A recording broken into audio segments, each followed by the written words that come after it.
back with you here in Ravenwood Clinic, Dr. Hess, and we are so curious to hear more about chickens and hear about some nutrition and just hear some general facts. So hopefully you can share your expertise with us today. Well, this is great, Sarah. I appreciate the Department of Ag wanting to make this video so that we could hopefully pass on some information about some little hints for helping people keep their backyard hens healthy. And you know this, and I'm sure all the folks that are tuned into this video know this as well, that backyard chickens have become so much more popular in the past few years for a lot of different reasons. One of the big ones is that people are definitely caring a lot more about where their food comes from, what's called food security.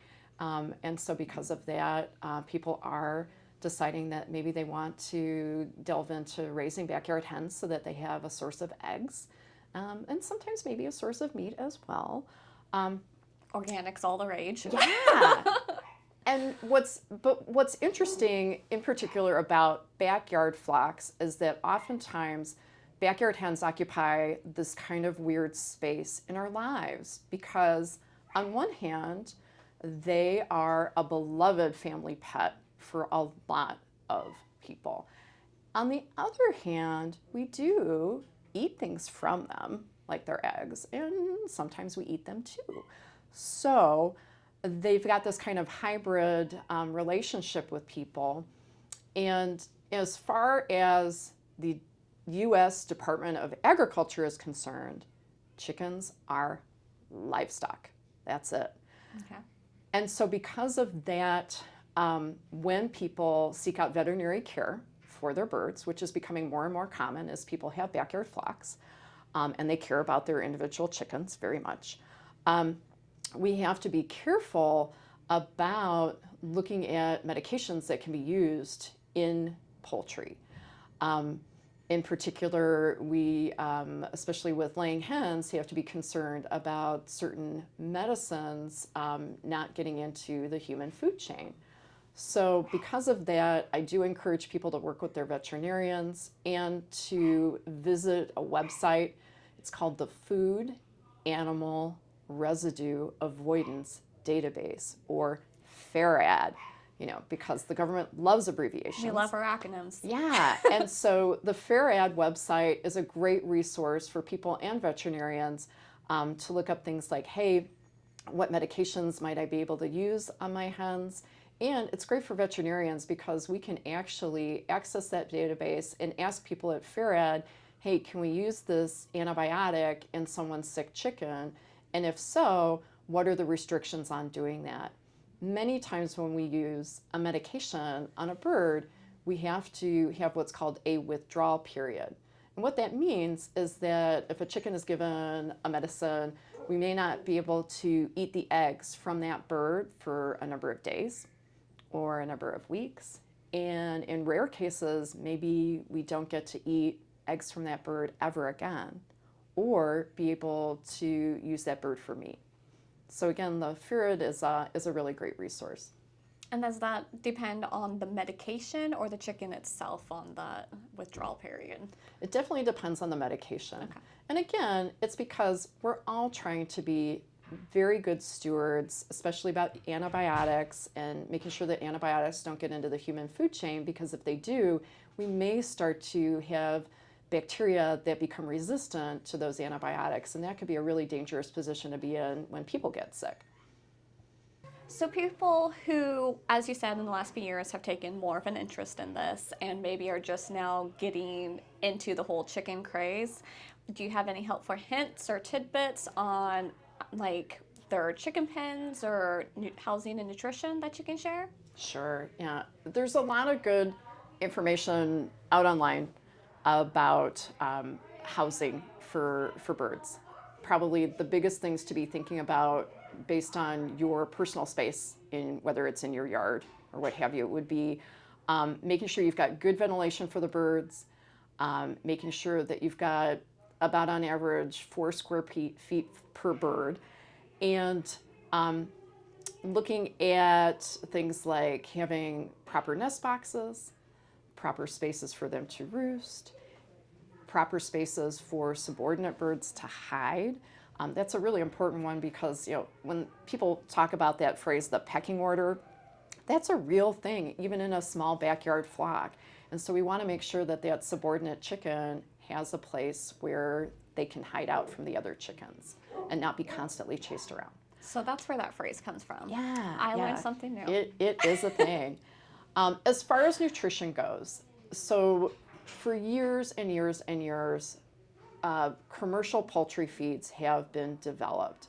There's been a lot of time and research that have gone into these feeds. And so I definitely encourage people to get a good commercial poultry feed as kind of the base diet for their hens. When hens are not in lay, it's good to use just a maintenance feed and only use a layer feed when they need that, when the hens are actively laying. If we have hens that are not in lay or other birds that are not laying eggs, younger birds for instance, and if they're getting a layer feed, it actually might be a little bit too high in calcium. And if that happens, we can potentially get into a situation where birds can develop a condition called gout. That's a painful condition that can affect their joints. So again, that as a base layer is great. Use that commercial feed. To supplement, a lot of folks do like to use what they call scratch grains. Sometimes those are grains that are scattered in the yard for scratching. Also, having a backyard where the birds can forage for insects is great. Other things that can help give them more of a natural environment. Yeah, and environmental enrichment is a big deal in a lot of our pets, a lot of our domestic animals. It's a bigger deal now, even in farm animals, than it used to be. There are a lot of good resources, again, for foraging and enrichment activities for hens. It can be as simple as hanging up a head of cabbage in your hen house for the birds to peck at, but there can be other really fun food items that people can utilize to encourage the birds to forage. Okay. It's also a nice idea if you're going to have, say, a calcium supplement for the birds in lay. You can do, like, say, a pan of oyster shell for them to pick at as well. And some people use eggshells as well, right? Yeah. You can definitely use crushed up eggshells as well. That makes a really nice calcium source. And if you were looking into chickens for laying eggs, about how long of a period before they are old enough to start laying eggs? Like, how long should you be aware of? What's the time frame? Yeah, I want to say for most commercial or for most domestic hens, it's going to be a little over a year before they start laying. Sometimes a little bit under a year before they start to lay. And if we think about it, so it's an interesting question because chickens have been bred over time through selection and through our breeding processes to basically be like these little egg factories. And so a lot of avian practitioners say, yeah, we've bred them to be like a genetic mess. And it's true, right? Yes, the Frankenbird, because we've taken these birds that initially in the wild laid, only so many eggs per year, and now we've got hens that are laying eggs almost every day. And that's just insane when you think about it. When you look at a commercial laying operation, the average life expectancy on laying hens is 2 years. Like from the time that they start laying eggs, or just in general? They basically keep them they're about 2 years old, and they're aged out. And obviously in backyard flocks, people have hens that are a lot older than 2, and they're still producing eggs. So that can definitely start to lead into some of the health issues that we see here at the clinic. Again, folks are bringing in these birds more and more often to get veterinary care, which is wonderful. But what can be a challenge is that there's a lot of different health conditions that can present looking very similar. And one of the big things that we do see here at the clinic are reproductive issues. For instance, we might see hens that come in with this history that, gosh, they're just not doing right. And when's the last time they laid an egg? And we don't know. We can see hens present with not being able to lay an egg, a condition called egg binding. We can see hens present with... Are they bred that way? Like, is it just a matter of, like, how often like they were supposed to be like commercial chicken hens or something like that, and so like they're bred to have they're be bred- binded, or yep, they even- just Even our wonderful little backyard pet chickens, they're bred to be egg factories. And so because of that, they are cranking out eggs. And the more and more they lay, the more chance that, hey, eventually over time, there's going to be something that goes wrong in the reproductive tract. So again, egg binding is a big one. We can see hens that inadvertently ovulate or lay eggs into their coelom. That's the term for a bird's abdomen. And I might use that term abdomen and coelom interchangeably when we talk. Okay. But so eggs lay into a bird's coelom, and they can develop an infection called peritonitis from that. We can see birds develop cancers of their reproductive tract. Again, particularly older hens, they've been laying and laying and laying all this time. There's anatomical abnormalities that can happen in the reproductive tract and changes that can lead to cancers over time with those birds. And again, a lot of times people will bring in that bird and the history will be, it's just not doing right. So. If a chicken is laying its eggs in its stomach, does that is that chicken going to die because of that, or is it going to cause long-term issues, or is it something that is an easily fixable thing if it's caught soon enough? So regarding chickens that lay eggs into their abdomen and develop what's called peritonitis, it's often called yolk peritonitis. Unfortunately, that's a condition that really the only way to try to address it is with having a major surgery. And unfortunately, that surgery might be something that can be fairly expensive and risky, and you will end up with a chicken that's typically not going to be laying eggs anymore afterwards. So unfortunately, for a lot of our backyard hens, we end up, if the chicken is ill and suffering, doing a humane euthanasia if they've got yolk peritonitis. So that beloved pet that Right. Yeah. But okay. Yeah.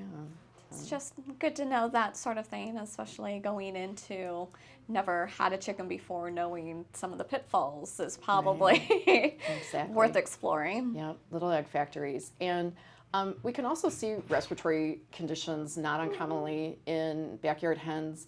Again, a lot of these birds will present with very similar symptoms, sometimes discharge from the eyes, sometimes a little bit of mucus that'll actually look kind of bubbly. Sometimes it'll be swelling around the eyes or swelling in the head area. Every once in a while, even things like a little bit of sneezing will be present. And again, there's a lot of different conditions that can cause those similar symptoms. So sometimes it can take some teasing out, working with your veterinarian and try to figure out how to address them. So having a relationship with your veterinarian would really pay off for you in the long run, like developing that relationship and that back and forth, so you both get to know your chicken or any animal really is very important then. Oh, absolutely. You know, your family veterinarian wants to help you, and it's definitely a collaborative effort. I learn a lot all the time from the folks that bring their chickens to me, and then hopefully I can also be a resource for them in turn with so that we help each other out with helping keep their hens as happy and healthy as possible. Other diseases that are possible to see up here in Alaska in particular, because a lot of folks may not source their chicks from a hatchery. Oftentimes here in Alaska, you'll get a chicken from your friend's flock or the neighbor down the road, or you might rescue a chicken. And in those cases, we're often seeing hens that have not been vaccinated for a herpes virus that can cause a disease state called Marek's disease.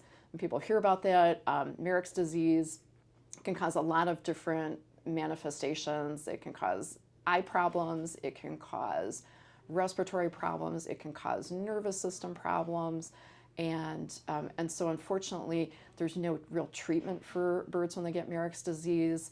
Typically, if we have a bird that we have a high suspicion that they have Marek's, again, the best treatment is a humane euthanasia. And in some cases, if Marek's disease is what we call endemic in a person's flock, the only way to get rid of it is to depopulate that flock. That's sad. It is. And again, because a lot of times with backyard hens, they're not just somebody's, commercial, hey, you're just here to lay eggs. They're like a member of the family. Yeah. So again, working with Some your people's veterinarian. chickens might be the new dog. Yes, I agree, because chickens are awesome. Oh, that's a little sad.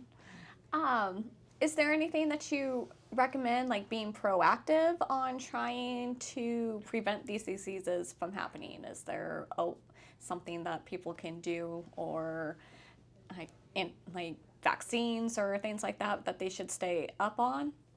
So again, if you're just getting started with raising backyard hens, I think it's best to source your chicks from a commercial hatchery.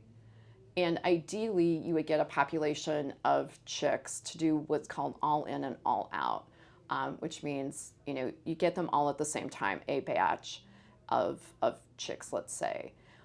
Oftentimes, though, what happens in backyard situations is that maybe, chickens pass away or things happen, or maybe you decide, I'm going to give some of my chickens to a friend, or you get some. So again, we get a lot of this trading back and forth. And that's where, unfortunately, sometimes we can inadvertently bring in diseases to our backyard flocks that we're not aware of. Kind of like a cross-contamination. Right. I think that's a really good way to put it. You bet. And again, things like having good housing and good nutrition go a huge way toward having healthy birds. Okay. And my understanding is that we have a chicken that you can show us that is very healthy and show us what a healthy one looks like. Yes, we do. We have a special guest star here today, the star of this video, because what I'd like to do is spend a little bit of time actually going over how to do some sort of cursory exam on your birds. I think it's really important when people have backyard hens that they're looking them over, if not every day, then at least a few times a week, so that they know that individual bird and they know their flock, and then that way it can be really helpful to know what's normal and what's not. Absolutely. Well, let's bring her in. Awesome. Well, Sarah, we have our fabulous guest star here. I see this. This is Miss Jam. Oh my goodness. And Jam's here to help us demonstrate how to basically do a little bit of an exam on your backyard hens. All right. So one of the things you'll notice about Miss Jam, besides the fact that she has a fabulous personality, is that when you're picking up your hens at home and you're working with them or moving your hens, it's really nice to kind of get an idea of what we call body condition.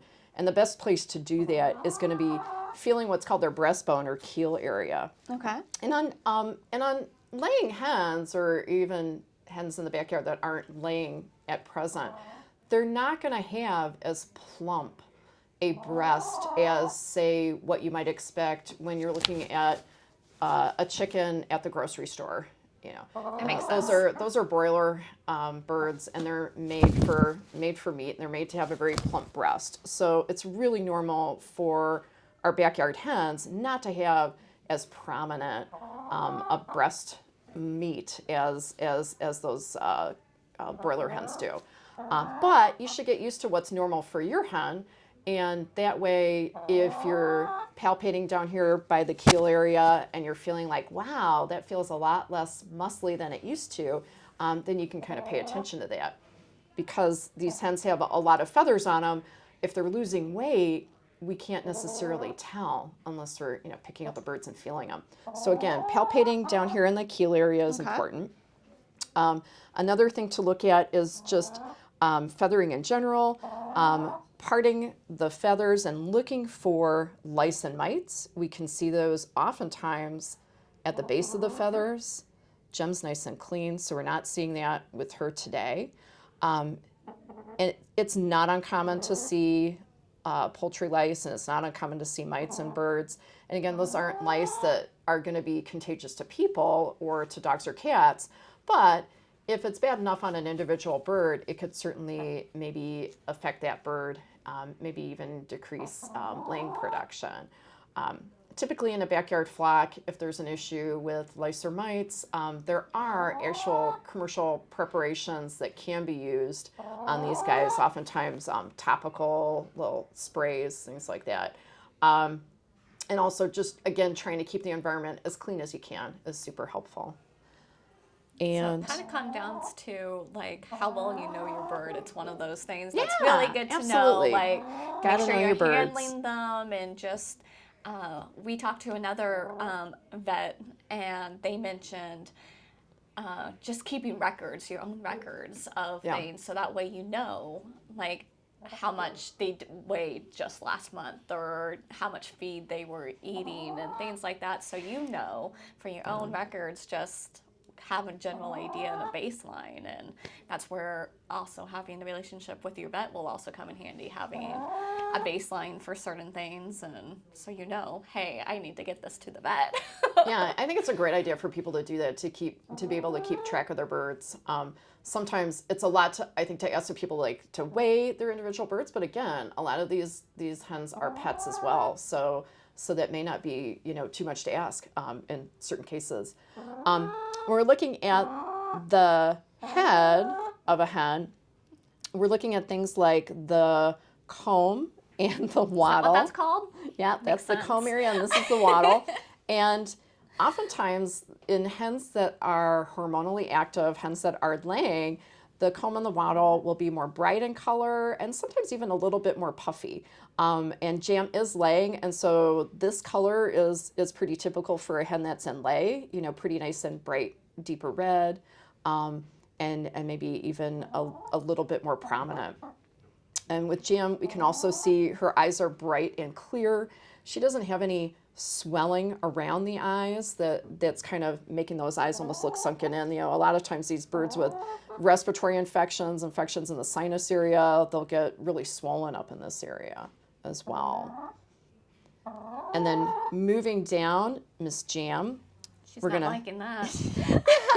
Feeling you up, Jam. She's being very patient. We're going to palpate what's called her crop area. Jam has a little bit of material in her crop. That's pretty normal to feel. A lot of times we will get people calling into the clinic saying, hey, my bird has sour crop, or my bird has crop stasis, right? Sounds bad, whatever that is. Right. And I guess the biggest take home with that is that oftentimes the problems in the crop are not isolated to the crop itself. Usually if we have people that are saying, hey, my bird's having trouble with having a distended crop, it's often because there's something else going on down in their coelom, in their abdomen. It could be a digestive issue, it could be a reproductive issue, something that's causing everything to slow down. So it's more of a symptom rather the problem. That's an excellent way to put it. Absolutely. Yeah. And then moving on to Miss Jam's coelom or abdomen, this is an area where I do think it's really important for people to be able to examine their birds. Their breastbone's really long and it comes way, way down. I'm going to try to do this with Jam if she'll let me turn her. We might use a towel on her if we really need to, right, Jam? But looking at her delightful chicken butt, what you're palpating for is kind of this area, kind of past her pelvis. You're being so patient, thank you. And what you're feeling for is, does it feel distended or what I call kind of poochy back here? And it shouldn't. It should be soft, but it shouldn't be ballooned out and feeling really fluidy. A lot of times in hens that get a distended coelom, what they're telling us is, hey, there's something not normal occupying space in there. Is it a lot of fluid from an infection? Is there maybe some sort of mass effect going on? So again, being able to palpate that area and look for that or feel for it is important. The other clue that we can have that a bird might have a distended coelom is that normally these chickens, when they poop, that poop falls off. But chickens with a poochy butt, oftentimes when those chickens are defecating, that stool is going to stick to their bottom. And so they'll have this kind of distended, dirty bottom back here. So again, that can be a real warning sign that we've got something going on in that bird's coelom. Moving on to her feet, Miss Jam, can I do this with you, darling, so that we can get a really good look at your feet? I'm going to see if I can gently cuddle her up with a towel. This is a great way to handle birds if you need to do anything with them. Because most of the time with these hens, gosh, they don't mind and oftentimes to keep a hen quiet, like if we're taking x-rays on a bird here in the clinic, I'll sometimes even cover their head a little bit, cover it with maybe like a little bit of a sock, and that could be really helpful as well. So Jim, I'm gonna move you just a little bit so that we can get a good look at your feet and your legs. So looking for things like symmetry of the feet and legs, looking for things like swelling, for changes to the skin. We can see a condition called a scaly leg mite on birds. It'll usually present as looking like really thick, really scaly, kind of scabby material on the legs if it's there. Looking at the bottom of a bird's foot to look for things like, again, any swellings, any sores. We can see conditions in backyard hens called pododermatitis, or the colloquial term is a bumblefoot, right? Okay. And there are different things that can contribute to that happening. But sometimes there'll be trauma to areas of the foot that could even be like a broken toe, some sort of fracture. Sometimes we could have a penetrating foreign body that gets into that foot, sets up an infection. And again, sometimes conditions like gout can lead to swelling of the joints in the feet as well. Do you have to worry about clipping their toenails or anything, or clipping their feet, like sometimes with hooves or anything like that? Is there anything? Typically not. It's not very often that we have to do a lot of nail trimming on chickens because, you know, they're out in the yard, they're scratching, they're using their feet, so they're typically wearing down their nails. What about any tips, I mean, especially here in Alaska, frostbite, anything on, do you have any recommendations on how to prevent that, or if they do get frostbite, what sort of treatment they should have? Sure. I'm glad you mentioned it because there actually is a good video on the Cooperative Extension site about winter care for chickens. And surprisingly enough, as long as they have good shelter and insulation, it's rare that we're going to see problems like frostbite in birds. So, and in backyard hens in particular, it's not very common, thankfully. I guess that is a good thing, especially here in Alaska where humans have to worry about getting it. So, I mean, if there's one less thing to worry about. Well, Jim, I think you've been a very patient patient for me. Thank you so much for playing along and letting us Yes, help thank teach you, other Jen. people about how to look at chickens. Yeah, that was a very helpful and informative. Is there anything else you feel like the people should know, or any other helpful tidbits that you can think of? Let's see. I would say, again, I'd encourage people to utilize the Cooperative Extension resources that we have here through the state. I think Cooperative Extension Office has been doing a great job trying to get information out there for people to utilize, and it's free. Always good for that. Yeah, and I think there is some sort of a web address that hopefully we can post at the end of the video, so that'd be great. That would be. But thank you. I appreciate this so much, and I know people watching this video will probably very much enjoy having this as a research tool or just a little bit of information. So thank you for Ravenwood for hosting us. This has been really great. Thank you. Oh, you're more than welcome.